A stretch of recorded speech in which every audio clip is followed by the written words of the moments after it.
ಹರಿ ಓಂ ನಮಸ್ತೆ ಗುರುಗಳೇ. ಹರಿ ಓಂ ನಮಸ್ತೆ. ಆರಾಮಿದ್ದಾರೆ ಗುರುಗಳೇ? ಆರಾಮಿದೀವಿ, ಹೇಳಿ. ನಿಮ್ದು ಅಷ್ಟವಕ್ರ ಗೀತೆ ನೋಡ್ತಾ ಇದ್ದೆ ಗುರುಗಳೇ, ಯೂಟ್ಯೂಬ್ ಅಲ್ಲಿ.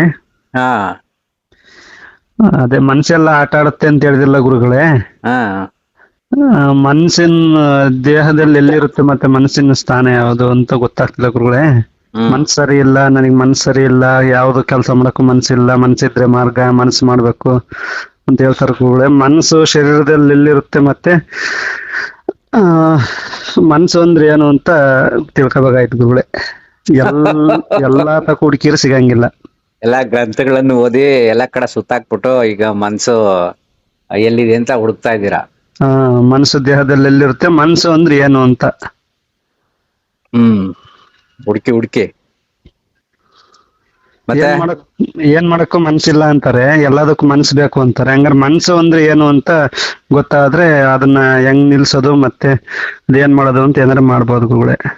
ಹ್ಮ್ ಅದಕ್ಕೆ ಯಾರೊಬ್ರು ಕೇಳಿದ್ದೆ, ಅದಕ್ಕೆ ಮನ್ಸಿನ ಸ್ಥಾನ ತಿಳ್ಕೊಂಡು ಮನ್ಸು ಅಂದ್ರೆ ಏನು ಅಂತ ತಿಳ್ಕೊಂಡ್ರೆ ಎಲ್ಲಾ ಆಟಗಳನ್ನೆಲ್ಲ ನಿಲ್ಸ್ಬೋದು, ಹ್ಮ್ ಮನ್ಸಲ್ಲಿ ಬರೋ ಆಲೋಚನೆಗಳನ್ನ ಹ್ಮ್ ಅದನ್ನ ತಿಳ್ಕೊಬೇಕು ನೋಡಪ್ಪ ಅಂತ ಹೇಳಿದ್ರು ಗುರುಗಳೇ. ಅವ್ರು ತಿಳಿಸ್ಲಿಲ್ವಾ ಎಲ್ಲಿದೆ ಅಂತ? ಅವ್ರು ತಿಳಿಸಿಲ್ಲ ಗುರುಗಳೇ. ಮತ್ತೆ ಯಾಕೆ? ಅದೇ ನಿನ್ ಶಿಷ್ಯ ಆಗಿ ಬಂದ್ರೆ ನಾವ್ ಹೇಳ್ತೀವಿ, ಇಲ್ಲ ಅಂದ್ರೆ ಹೇಳಲ್ಲ. ಹ್ಮ್ ಶಿಷ್ಯನಲ್ದಲ್ಲಿ ಹೇಳಬಾರ್ದು ಅಂತೈತೆ. ಹೌದಾ? ಹಾ ಹ್ಮ್ ಶಿಷ್ಯನಾಗ್ ಬಂದ್ರೆ ಹೇಳ್ತಾರಂತ. ಹಾ ಶಿಷ್ಯನ್ಗೆ ಊಟ ಬಟ್ಟೆ ಎಲ್ಲ ಕೊಟ್ರೆ ಸರಿ, ಹೋಗ್ಬಿಡೋಣ. ಅದೇ ಗುರುಗಳೇ. ಹಾ ಅದೇ ಗುರುಗಳೇ. ಮನ್ಸು ಸರಿ ಇಲ್ಲ ಅಂತೀಯಲ್ಲಪ್ಪ, ಮನ್ಸು ಸರಿ ಇಲ್ಲ ಅಂತೀಯ, ಮನ್ಸಿದ್ರೆ ಮಾರ್ಗ ಅಂತೀಯ. ಹಂಗಾರೆ ಮನ್ಸು ಅಂದ್ರೆ ಏನು, ಮನ್ಸು ಶರೀರದಲ್ಲಿ ಯಾವ ಸ್ಥಾನದಲ್ಲಿ ಇರುತ್ತೆ ಅದನ್ನ ತಿಳ್ಕೊಂಡಾದ್ಮೇಲೆ ತಿಳ್ಕೊಂಡಾದ್ಮೇಲೆ ನೀನು ಮನ್ಸನ್ ಕಂಟ್ರೋಲ್ ಮಾಡ್ತೀನಿ, ಮನ್ಸನ್ ಸರಿಯಾಗಿ ಮಾಡಿ ಇಟ್ಕೊಳೋದು ಹೆಂಗೆ ಅಂತ ಗೊತ್ತಾಗುತ್ತೆ. ಹ್ಮ್ ಅಲ್ಲಿವರೆಗೂ ಗೊತ್ತಾಗಲ್ಲ ಮನ್ಸು ಸರಿ ಇಲ್ಲ ಅಂತೀಯ. ಹ್ಮ್ ಅದಕ್ಕೆ ನಾನು ವೇದಗಳು, ಉಪನಿಷತ್ತುಗಳು ಇವೆಲ್ಲ ಹುಡುಕಿ ಆಡಿದ್ ಮಾಡಿದ್ರೆ ಒಂದೊಂದ್ ತರ ಕೇಳ್ತೇವೆ. ಮನ್ಸೆಯ ಬ್ರಹ್ಮ, ಮನ್ಸೆಯ ಆತ್ಮ, ಹಿಂಗೆಲ್ಲ ಹೇಳ್ತೇವೆ ಗುರುಗಳೇ. ಹ್ಮ್ ಈಗ ನೀವು ಮನಸ್ಸು ಎಲ್ಲಿದೆ ಅಂತ ಹುಡುಕ್ತಾ ಇದ್ದೀರಾ. ಅದೇ ಗುರುಗಳೇ. ಯಾವ ಜಾಗದಲ್ಲಿದೆ ಅಂತ? ಅದೇ ಗುರುಗಳೇ. ದೇಹದಲ್ಲಿ. ಹೌದು ಗುರುಗಳೇ. ಸೊ ಜಾಗ ಗೊತ್ತಾದ್ರೆ ಏನ್ ಮಾಡ್ತೀರಾ? ಜಾಗ ಗೊತ್ತಾದ್ರೆ ಮನಸ್ಸಿಗೆ ಬರ್ತಕ್ಕಂಥ ಆಲೋಚನೆಗಳನ್ನು ಕಂಟ್ರೋಲ್ ಮಾಡಿ ಅಮನಸ್ಕ ಸ್ಥಿತಿಯಾಗಿ ಇರಕ್ಕೆ ಈಗ ಈಗ ಜಾಗ ತಲೆಯಲ್ಲಿ ಇದೆ ಅಂತೀನಪ್ಪ, ತಲೆಗೆ ಏನ್ ಮಾಡ್ತೀರಾ? ಗುರುಗಳೇ, ತಲೆಯಲ್ಲಿ ಇದೆ ಅಂತೀವಿ, ತಲೆಗೆ ಏನ್ ಮಾಡ್ತೀರಾ? ಕಾಲಲ್ಲಿ ಇದೆ ಅಂತೀವಿ, ಕಾಲ್ಗೆ ಏನ್ ಮಾಡ್ತೀರಾ? ಅದೇ ಗುರುಗಳೇ. ಅದು ಒಂದಕ್ಕೊಂದು ಏನೋ ಅರ್ಥ ಆಗಂಗಿಲ್ಲ. ಅದಕ್ಕೆ ಜಾಸ್ತಿ ಕೆಲವಾರು ವಿಚಾರಗಳನ್ನ ಅರ್ಥ ಮಾಡ್ಕೊಳಕ್ ಹೋಗ್ಬಾರ್ದು, ಆಯ್ತಾ? ಅದೇ ಸೊ ಗುರುಗಳೇ. ಮನಸ್ಸಿನಿಂದ ಎಲ್ಲಿ ನೋವು, ಮನಸ್ಸಿನಿಂದ ಎಲ್ಲಿ ನೋವು ಬರುತ್ತೋ ಆ ವಿಷಯದ ಕಡೆ ಗಮನ ಹರಿಸಿ ಆ ನೋವನ್ನು ನಲಿವಾಗಿ ಮಾರ್ಪಾಟ್ ಮಾಡೋದು ಸಾಧನೆ. ಯಾವ ವಿಷಯದಿಂದ ಮನಸ್ಸು ನೋವಾಗುತ್ತೋ ಅದೇ ಗುರುಗಳೇ. ಆ ವಿಷಯದಿಂದ ಮುಕ್ತನಾಗ್ಬೇಕು. ಅದೇ ತಾನೇ ಅಷ್ಟವಕ್ರ ಮುನಿಗಳು ಹೇಳಿದ್ದು. ಹೌದು ಗುರುಗಳೇ. ನಿನ್ನ ಮನಸ್ಸಿನಲ್ಲಿ ಏನೇನು ಬಂಧನಗಳಿದೆಯೋ ಅದರಿಂದ ಮುಕ್ತನಾಗು. ಸೊ ಹಂಗೆ ಮನ್ಸು ಎಲ್ಲಿದೆ, ಮನ್ಸು ಅನ್ನತಕ್ಕಂಥದ್ದು ದೇಹ ಪೂರ್ತಿ ಆವರಿಸಿದೆ. ಮನೋಮಯ ಕೋಶ, ಅನ್ನಮಯ ಕೋಶ ಈ ದೇಹ. ಹೌದು ಗುರುಗಳೇ. ಆ ದೇಹ ನಿಂತ್ಕೊಳ್ಳೋಕೆ ಪ್ರಾಣಮಯ ಕೋಶ. ಮನೋಮಯ ಕೋಶ ಅಂದ್ರೆ ಏನು? ಕಾಲು ಬೆರಳಪ್ಪ, ಯಾವ್ದೋ ಒಂದು ಬೆರಳು ತಗೊಂಡು ಅಲ್ಲಿ ಪಿನ್ನಲ್ಲಿ ಚುಚ್ಚಿ ಅಲ್ಲಿಗೆ ಹೋಗುದು ಗುರುಗಳು ಮನ್ಸು. ಅವಾಗ ಆಗ ಮನ್ಸು ಗೊತ್ತಾಗುತ್ತಾನೆ ನೋವು. ಹೌದು ಗುರುಗಳೇ. ಈಗ ತಲೆ ಮೇಲೆ ಎಲ್ಲರ ಕಿವಿ ಅಥವಾ ಮೂಲಲ್ಲಿ ಚುಚ್ಚಿ, ಕಣ ಕಣದಲ್ಲೂ, ದೇಹದ ಪ್ರತಿಯೊಂದು ಕಣ ಕಣದಲ್ಲೂ ಮನಸ್ಸಿದೆ. ಕಣ ಕಣದ ಸಂವೇದನೆಗಳೇ ಮನಸ್ಸು. ಆ ಸಂವೇದನೆಯಲ್ಲಿ ವ್ಯತ್ಯಾಸ ಆಗತಕ್ಕಂತ ವಿಚಾರಗಳೇ ಮನಸ್ಸು. ಈ ಹೊಟ್ಟೆ ಅನ್ನತಕ್ಕಂಥ ಒಂದು ಭಾಗ, ಅದರಲ್ಲಿ ಒಂದೊಂದು ಕಣಗಳು ಇದೆ. ಮೆಣಸೆಕಾಯಿ ತಿಂದ್ಬಿಟ್ರೆ ಹೊಟ್ಟೆಗೆ ಜಾಸ್ತಿ ಖಾರ ಆಗತ್ತೆ, ಬಾಯಿಯಿಂದ ಖಾರ ಆಗತ್ತೆ. ಆ ಖಾರದ ಸಂವೇದನೆ ಯಾರಿಗೆ ಗೊತ್ತಾಯ್ತು? ಮನಸ್ಸಿಗೆ ಗೊತ್ತಾಯ್ತು. ಅದರಲ್ಲಿ ತುಂಬಾ ವ್ಯತ್ಯಾಸ ಜಾಸ್ತಿ. ಮೆಣಸೆಕಾಯಿ ತಿಂದ್ರೆ ಹೊಟ್ಟೆ ಹಾಳಾಯ್ತು.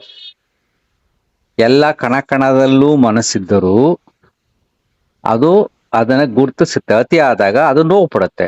ಅವಾಗ ಮೆಣಸೆಕಾಯಿ ತಿನ್ನೋದನ್ನ ಕಡಿಮೆ ಮಾಡ್ಬೇಕು, ಅಲ್ವಾ? ಕಾಲಿಗೆ ಮುಳ್ಳು ಚುಚ್ಚುತ್ತೆ, ಚಪ್ಪಲಿ ಹಾಕೋಬೇಕು.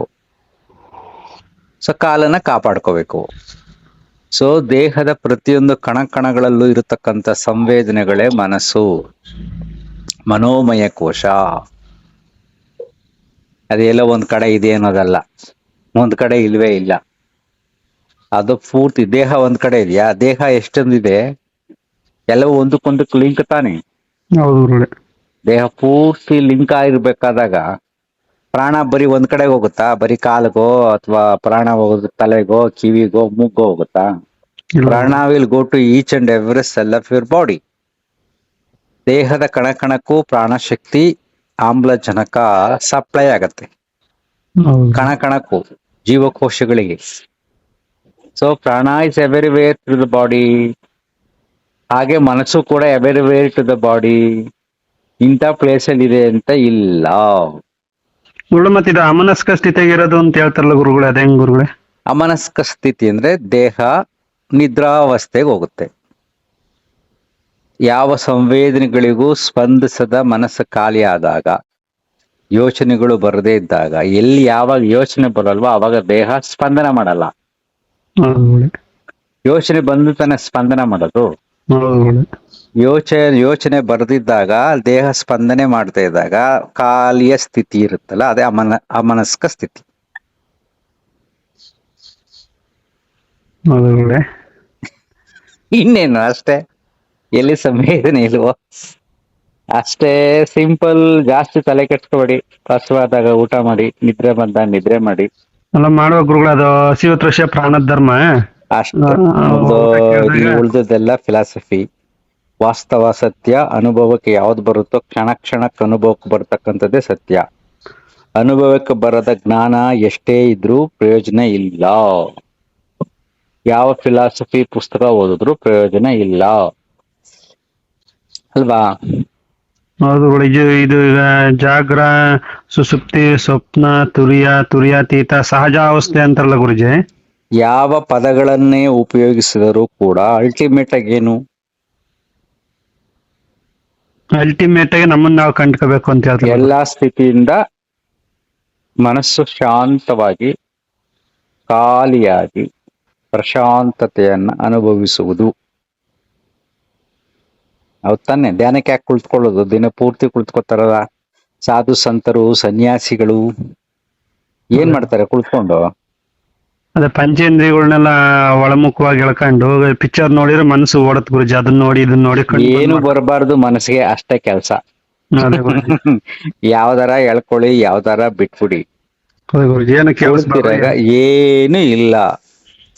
ಏನು ಇಲ್ಲದ ಸ್ಥಿತಿಗೋಸ್ಕರನೇ ಹೋರಾಟ. ಏನ್ ಸಾಧನೆ ಸುಮ್ನೆ ಆಯ್ತಾ? ಹೆಂಡತಿ, ಮಕ್ಕಳು, ಅಪ್ಪ ಅಮ್ಮ ಎಲ್ಲವನ್ನು ತ್ಯಜಿಸಿ ಸನ್ಯಾಸಿ ಆಗಿ ಬಟ್ಟೆ ಹಾಕೊಂಡ್ ಮೂಲೆ ಕುಳಿತುಕೊಂಡು ಮನ್ಸನ್ ಖಾಲಿ ಮಾಡೋದು. ಅಲ್ಲ ಗುರುಜಿ, ಅದನ್ನು ಬಿಡ್ಬೇಕು ಅಂತ ಹೇಳಿದ್ರು. ಅತಿ ವರ್ಣಾಶ್ರಮಿ ಆಗ್ಬೇಕು ಅಂತ ಹೇಳಿದ್ರಲ್ಲ ಗುರುಜಿ. ಯಾವ್ದು ಬೇಕಾಗಿಲ್ಲ. ಯಾವ್ದು ಬೇಕು ಖಾಲಿ ಮಾಡಕ್ಕೆ? ಅದೇ ಗುರುಜಿ. ಖಾಲಿ ಮಾಡಕ್ ಸಾಧನೆ ಅವೆಲ್ಲ ಅಷ್ಟೊಂದು ಏನೇನೆಲ್ಲ ಮಾಡ್ತಾರೋ ಅದೇ ಗುರುಜಿ. ಎಲ್ಲ ಬೇಕಷ್ಟು 108 ವಾಸನೆಗಳು ಅಂತ ಕರಿತೀವಲ್ಲ, ವಿಷಯಗಳು. ಅದೇ ಗುರುಜಿ. ಅವೆಲ್ಲ ವಿಷಯಗಳು ನಮ್ಮನ್ನ ಕಾಡ್ತಾ ಇರುತ್ತಲ್ವಾ. ಅಲ್ಲ ಗುರುಜಿ, ವಾಸನೆ ಮತ್ತು ಮನಸ್ಸು ಎರಡು ಒಂದೇನು ಗುರುಜಿ? ವಾಸನಾ ಕ್ಷಯ ಆಗ್ಬೇಕು, ಮನಸ್ಸು ಕ್ಷಯ ಮಾಡ್ಬೇಕು ಅಂತಾರಲ್ಲ ಗುರುಜಿ. ಎರಡು ಪರ್ಯಾಯ ಪದಗಳು ಗುರುಜಿ ಅವು. ಪದಗಳು ಹೇಗೆ? ವಾಸನೆಗಳಂದ್ರೇನು? ಮನಸ್ಸನ್ನ ಕದಲಿಸುವ ವಿಷಯಗಳು. ಅದೇ ಗುರುಜಿ. ಈಗ ನನಗೇನೋ ಒಂದು ಸ್ಪೋರ್ಟ್ಸ್ ಇಷ್ಟ, ಅಲ್ಲೇನೋ ಕ್ರಿಕೆಟ್ ಬರ್ದಿತ್ತು, ಅದನ್ನ ನೋಡಕ್ ಹೋಗೋದು ವಾಸನೆ ಗುರುಜಿ. ನನಗೇನೋ ಸಂಗೀತ ಇಷ್ಟ, ದಿನವಿಲ್ಲ ಸಂಗೀತ ಕೇಳೋದು, ಅದೊಂದು ವಾಸನೆ ಗುರುಜಿ. ದಿನವೆಲ್ಲ ಸಂಗೀತ ಕೇಳಿದ್ರೆ ಅದೇ ಒಂದು ರೋಗ ಆಗತ್ತೆ. ಅದೇ ಗುರುಜಿ. ಯಾಕಂದ್ರೆ ದಿನವೆಲ್ಲ ಹಗಲಿರಲ್ಲ, ರಾತ್ರಿ ಎಲ್ಲ ರಾತ್ರಿಯಾಗೇ ಇರಲ್ಲ. ಅದೇ ಗುರುಜಿ. ಪ್ರಕೃತಿಯ ನಿಯಮದಲ್ಲಿ ಬದಲಾವಣೆಗಳು ಜಗತ್ತಿನ ನಡೀತಾ ಇರುತ್ತೆ. ಅದೇ ಗುರುಜಿ. ಒಂದ್ರಲ್ಲೇ ಯಾವುದು ಶಾಶ್ವತವಾಗಿರಲ್ಲ. ಅದೇ ಗುರುಜಿ. ಸೊ ಹಂಗೆ ಯಾವ ವಿಷಯಗಳು ಕೂಡ ಶಾಶ್ವತವಾಗಿರಬಾರ್ದು. ಅವನ್ನೆಲ್ಲ ತ್ಯಜಿಸಿ ಮುಂದಕ್ಕೆ ಹೋಗ್ಬೇಕು. ಮುಂದೆ ಅಂದ್ರೆ ಖಾಲಿ ಮಾಡ್ಬೇಕು. ಅದೇ ಗುರುಜಿ. ಆಗ ಪ್ರಶಾಂತವಾದ ಸ್ಥಿತಿ ಮನಸ್ಸು ತಲುಪಿದಾಗ ಎಲ್ಲವೂ ಸಾಮಾನ್ಯ ಅನ್ಸುತ್ತೆ. ಅದ್ರ ಪಾಡು ನಡ್ಕೊಂಡು ಹೋಗ್ತದೆ. ಪ್ರಕೃತಿ ಧರ್ಮದಲ್ಲಿ ನಾನು ನಡ್ಕೊಂಡು ಹೋಗ್ತೀನಿ ಸ್ವಲ್ಪ ದಿನ ಅನ್ನತಕ್ಕಂಥ ವಿಚಾರ ಚಿಂತನೆ ಬಂದ್ರೆ ನಮಗೆ ಜ್ಞಾನ ಸಿದ್ಧಿಯಾಗಿದೆ. ಅದೇ ಗುರುಜಿ. ಓಂಕಾರವನ್ನ ಜಪಿಸೋದ್ರಿಂದ ಮನಸ್ಸು ಲಯ ಆಗುತ್ತೆ ಅಂತ ಹೇಳ್ತಾರಲ್ಲ ಗುರುಜಿ. ಮಂತ್ರ ಯೋಗ ಲಯ ಮಾಡಬೇಕು. ಎಲ್ಲಾಗುತ್ತೆ? ಓಂಕಾರವನ್ನು ಜಪಿಸಿದಾಗ ಮನಸ್ಸು ಖಾಲಿ ಆಗುತ್ತೆ, ಸ್ವಲ್ಪ ಹೊತ್ತು ಶಾಂತವಾಗುತ್ತೆ, ಪುನಃ ಮನಸ್ಸು ಎಚ್ಚರ ಆಗುತ್ತೆ, ಪುನಃ ತನ್ನ ಕೆಲಸ ತನ್ನ ಮಾಡ್ತಾ ಹೋಗುತ್ತೆ. ಲಯ ಅಂದ್ರೆ ಯಾವುದಕ್ಕೂ ಸ್ಪಂದನೆ ಇಲ್ಲತಕ್ಕಂಥದ್ದು, ಅದು ಮುಗಿದೋಗಿದೆ ಅಂತ, ಅದೇ ಗುರುಜಿ. ಡೆಡ್ ಅಂತ. ಮನ್ಸು ಎಲ್ ಸಾಯ್ತ್ರಿ? ದೇಹ ಸತ್ತಾಗ್ಲೇ ಮನ್ಸಾಯೋದು ಅದೇ ಗುರುಜಿ. ಅಲ್ವಾ? ನೋ ಲಯ. ಅದೇ ಮತ್ತೆ ಗುರುಜಿ, ಇದು ಯಾರು ಜನಕ ವಿದೇಹ ಕೈವಲ್ಯವನ್ನು ಪಡ್ಕೊಂಡಿದ್ರು, ಜೀವ ಇರಬೇಕಾದ್ರೆ ಅವರು ಕೈವಲ್ಯ ಪದವಿಗೆ ಹೋಗಿದ್ರು ಅಂತ ಹೇಳ್ತಾರಲ್ಲ ಗುರುಜಿ. ವಿದೇಹ ಜನಕ ಅಂತ ಹೇಳ್ತಾರಲ್ಲ ಗುರುಜಿ. ಸರ್ವಜ್ಞನ ಹೇಳ್ತಾರ ಗುರುಜಿ, ಸತ್ತ ಮೇಲೆ ನೆತ್ತ ಮುಕ್ತಿ, ಜೀವ ಇರಬೇಕಾದ್ರೆ ಮೋಕ್ಷದ ಗೊತ್ತು ತಿಳಿ ಅಂದ ಸರ್ವಜ್ಞ ಅಂತ ಗುರುಜಿ. ಹೌದು. ಈಗ ಜೀವನ್ ಮುಕ್ತಿ ಅಂದ್ರೇನು? ಜೀವ ಇರಬೇಕಾದ್ರೆ ಅವ್ನು ಮುಕ್ತನಾಗದು ಗುರುಜಿ ಎಲ್ಲ ಯೋಚನೆಗಳಿಂದ. ಅದೇ ನೋಡಿ, ಅಗೈನ್ ಮನ್ಸಿನ ಕಾಲಿಗೆ ಬಂತು. ಎಲ್ಲದರಿಂದ ಮುಕ್ತನಾಗಿ ಜೀವ ಇರುವಾಗಲೇ, ಅಂದ್ರೆ ಪಂಚೇಂದ್ರಿಯಗಳು ಇರುವಾಗಲೇ ದೇಹ ಸ್ಪಂದನೆ ಇರ್ಬೇಕು. ಪ್ರಕೃತಿ ನಿಯಮದನುಸಾರವಾಗಿ ಇರತಕ್ಕಂತ ದೇಹ ಸ್ಪಂದನೆ ಪ್ರಕೃತಿಗೆ ಸ್ಪಂದಿಸ್ತಾ ಇರುತ್ತೆ. ಬಿಸಿಲಿಗೆ ಹೋದ್ರೆ ಸುಡ್ತಾ ಇರುತ್ತೆ, ಹೌದು. ಚಳಿಗೆ ಹೋದ್ರೆ ನಡಕ್ತಾ ಇರುತ್ತೆ. ಹೌದು. ಸೊ ಪ್ರಕೃತಿ ಧರ್ಮದಲ್ಲಿ ಇದ್ದುಕೊಂಡು, ಸೊ ಮನೋಚಂಚಲತೆಯಿಂದ ಬರತಕ್ಕಂಥ ಸಮಸ್ಯೆಗಳನ್ನ ಬಗೆಹರಿಸಿ ಮುಕ್ತನಾಗಿ ಆನಂದವಾಗಿರೋದೇ ಜೀವನ್ ಮುಕ್ತಿ ಅಲ್ವಾ? ಖುಷಿ ಖುಷಿಯಾಗಿರಿ ಬೆಳಗಿನ ಸಂಜೆವರೆಗೂ, ಅದೇ ಗುರುಜಿ. ಅಷ್ಟೇ. ಎಲ್ಲಿ ಗಂಟೆ ಖುಷಿಯಾಗಿರ್ತೀರಿ? ಎಷ್ಟು ವರ್ಷ ಖುಷಿಯಾಗಿರ್ತೀರಿ? ನಿಮ್ ದೇಹ ಇರೋವರು ಖುಷಿಯಾಗಿರ್ತೀರಿ. ದೇಹ ಹೋದ್ಮೇಲೆ ಎಲ್ಲಿ ಖುಷಿಯಾಗಿರ್ತೀರಿ? ಗುರುಜಿ ಹಂಗಾರೆ ಇವರು ಇಚ್ಛಾಮರಣಿಗಳೆಲ್ಲ ಬೇಕಾದಾಗ ದೇಹ ಬಿಟ್ಟು ಹೋಗ್ಬೋದು ಅಂತ ಹೇಳ್ತಾರಲ್ಲ ಗುರುಜಿ. ಏ ಇಚ್ಛಾಮಣಿಗಳು ಅವೆಲ್ಲ ಸುಮ್ಮನೆ ರೀ. ಕೆಲವಾರು ಆಧ್ಯಾತ್ಮಿಕ ಪದಗಳನ್ನು ಉಪಯೋಗಿಸ್ತಾರೆ. ಅಲ್ಲ ಗುರುಜಿ, ಇದು ಸ- ಬ್ರಹ್ಮರಂಧ್ರದಲ್ಲಿ ತಂದೋಗ್ಬಿಟ್ಟು ಎಲ್ಲ ಇವನ್ನ ಬಂದ್ ಮಾಡಿಬಿಟ್ಟು ಹ್ಮ್ ಅಲ್ಲ ಶಿವ ಪ್ರಾಣವನ್ನು ಉತ್ಕ್ರಮಣ ಮಾಡೋದಕ್ಕೆ ಇಚ್ಛಾಮಣಿಗಳು ಅಂತ ಹೇಳ್ತಾರಲ್ಲ ಗುರುಜಿ. ಇವೆಲ್ಲ ಪದಪುಂಜಗಳು. ಇದ್ರ ಅಷ್ಟವಕ್ರದಲ್ಲಿ ಅದೇ ಹೇಳಿದಾರೆ ನೋಡಿ, ಪದಪುಂಜಗಳು. ಆ ಬ್ರಹ್ಮರಂಧ್ರ ಕುಳಿತಿದ್ರು, ಅದು ಓಪನ್ ಆಯ್ತು, ಮೇಲೋಯ್ತು. ಅದು ಯಾರು ಹೇಳಿದ್ರು ನಿಮ್ಗೆ? ಅದನ್ನ ಯಾರು ರೆಕಾರ್ಡ್ ಮಾಡಿದ್ದಾರೆ? ಅದಕ್ಕೆ ಸಾಕ್ಷಿ ಏನು? ಆಯ್ತು, ಅವ್ರ ರಂಧ್ರ ಮುಖಾಂತರ ಹೋಗು, ವಾಟ್ ನೆಕ್ಸ್ಟ್? ಏನ್ ಮಾಡಿದ್ರು? ಅವ್ರು ಎಲ್ಲೋದ್ರು? ಅವರಿಂದ ಈ ಜಗತ್ತಿಗೆ ಏನ್ ಪ್ರಯೋಜನ ಆಯ್ತು? ಮನುಕುಲಕ್ಕೆ ಏನ್ ಪ್ರಯೋಜನ ಆಯ್ತು? ಎಷ್ಟ್ ಜನ ಬ್ರಹ್ಮರಂಧ್ರ ಬಿಟ್ಟೋದ್ರು? ಆ ಗುರುಜಿ, ಜ್ಞಾನಿಗೆ ಕೆಲವು ಪ್ರಪಂಚ. ಇರ್ಲಿ ಪಾಪ, ಇದು ದೊಡ್ಡ ಟಾಪಿಕ್. ಅದೇ ಗುರುಜಿ. ಏನಾಗುತ್ತೆ ಗೊತ್ತಾ? ಈ ಪದಗಳ, ಸಂಸ್ಕೃತ ಪದಗಳನ್ನು ಉಪಯೋಗಿಸ್ಕೊಂಡು, ಭಾಷಾ ಪಾಂಡಿತ್ಯವನ್ನು ಉಪಯೋಗಿಸ್ಕೊಂಡು ಕೆಲವಾರು ಗುರುಗಳಾದರು ಏನೇನೋ ಬರೀತಾರೆ. ಈಗ ನಾನು ಕವನ ಬರೀತೀನಪ್ಪ, ಸೊ ಬರಿತಾ ಹೋಗ್ತಾರೆ. ಸೊ ಆ ಬರವಣಿಗೆಯಲ್ಲಿ ಉತ್ಪ್ರೇಕ್ಷೆ ಇರುತ್ತೆ, ಆ ಬರವಣಿಗೆಯಲ್ಲಿ ಕಲ್ಪನೆ ಇರುತ್ತೆ, ಆ ಬರವಣಿಗೆಯಲ್ಲಿ ಭ್ರಮೆ ಇರುತ್ತೆ. ಒಬ್ಬ ಸನ್ಯಾಸಿ ಆಗಿರ್ತಾರೆ. ಈಗ ಉದಾಹರಣೆ ಚಿಕ್ಕಮಗಳೂರು, ನಿಮ್ಮೂರ ಹತ್ರ ಒಬ್ಬರು ಸನ್ಯಾಸಿ ಇರ್ತಾರೆ, ಆಶ್ರಮದಲ್ಲಿ ಕುಳಿತಿರ್ತಾರೆ, ಒಬ್ಬರೇ ಇರ್ತಾರೆ, ಧ್ಯಾನ ಮಾಡ್ತಾ ಇರ್ತಾರೆ. ಧ್ಯಾನ ಮಾಡ್ಬೇಕಾದ್ರೆ ಅವ್ರಿಗೆ ಬೇಕಾಷ್ಟು ಕನಸುಗಳು ಬರ್ತವೆ. ಯಾವ್ದ್ರ ಬಗ್ಗೆ ಕುರಿತು ಧ್ಯಾನ ಮಾಡ್ತಾರೋ ಅದು ಕನಸಿನ ರೂಪದಲ್ಲಿ ಬರುತ್ತೆ. ಆ ಕನಸುಗಳನ್ನೇ ವಾಸ್ತವ ಸತ್ಯ ಅಂತ ಅವ್ರು ಬರೀತಾರೆ. ಸೊ ಆ ಬರವಣಿಗೆನ ಓದಂತ ಶಿಷ್ಯ ಏನ್ ಮಾಡ್ತಾನೆ? ಇದು ಸತ್ಯ ಅನ್ಕೊಂತಾನೆ, ಯಾಕಂದ್ರೆ ಅವ್ರ ಗುರುಗಳನ್ನ ನಂಬಿರ್ತಾನೆ. ಸೊ ನಂಬಿಕೆ ಮೇಲೆ ಎಲ್ಲ ಧರ್ಮ ಗ್ರಂಥಗಳು, ಶಾಸ್ತ್ರಗಳು, ಪುರಾಣಗಳು, ವೇದೋಪನಿಷತ್ತುಗಳು ಬಂದಿರೋದ್ರಿಂದ, ಸೊ ನಂಬಿಕೆಯ ಅರ್ಥದಲ್ಲಿ ಪದಗಳ ಅರ್ಥಗಳನ್ನು ಹುಡುಕಕ್ ಹೋಗ್ಬಾರ್ದು.